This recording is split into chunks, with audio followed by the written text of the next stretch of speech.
Well, another person that I've interviewed a couple times in the past, who I respect a lot as well, is Ralo. He got caught up in a drug trafficking charge. They had found a bunch of marijuana in a private jet.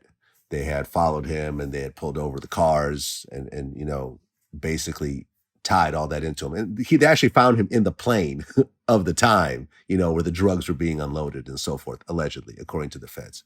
Uh, he ended up pleading guilty recently.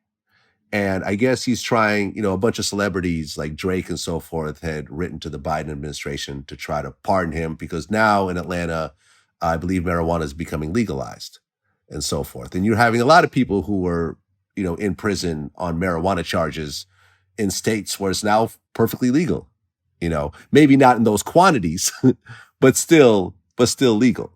I know, for example, I live in California, you can only buy an ounce at a time. Right. Per day. Which is not a lot. When you look at the Ralo case, what do you think is going to happen? I mean, he's in. He needs that pardon to get out.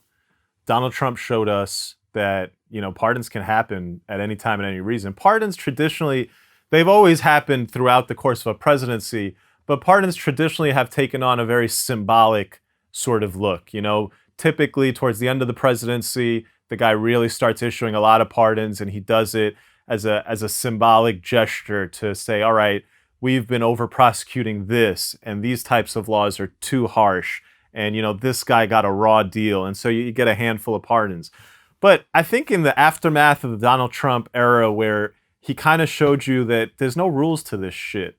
If you have power, you can use it in whatever way you want. Just wield that shit.